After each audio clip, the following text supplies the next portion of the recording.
In 2010, the USDA officially revised the U.S. dietary guidelines, which raises the question, how have we been doing with the old guidelines? What's wrong with the standard American diet?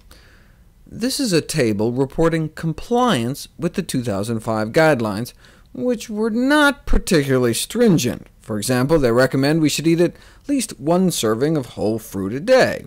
Yet, 3/4 of Americans couldn't even attain that one fruit serving a day. And look at college-age men and women. 90% couldn't even grab half a banana or something all day long. For vegetables, we did even worse. About 9 out of 10 Americans couldn't even reach the minimum. And don't get me started on dark green leafies. For example, the recommended minimum intake of dark green leafy vegetables for 9 to 13-year-old kids, 1/5 of a cup a day. And they even consider romaine lettuce a dark green leafy. Yet only about 1 in 500 kids eat the equivalent of a single leaf of romaine lettuce. 1 in 500. 97% of Americans couldn't bother with a carrot, 96% non-compliant with legumes, 99% of Americans don't eat even the measly minimum of whole grains. And then to top it all off, junk foods.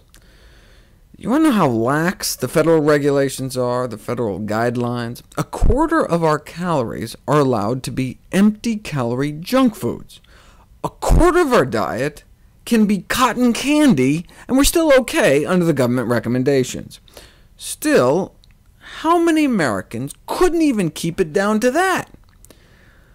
95% of Americans exceed their maximum discretionary caloric allowances. And look at children.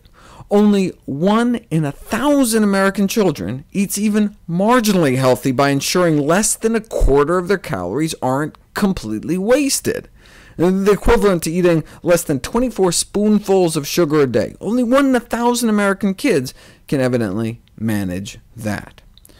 And we wonder why there's a childhood obesity epidemic, and adults too. In conclusion, nearly the entire U.S. population consumes a diet that is not on par with recommendations, even crappy recommendations. These findings add another piece to the rather disturbing picture that is emerging of a nation's diet in crisis.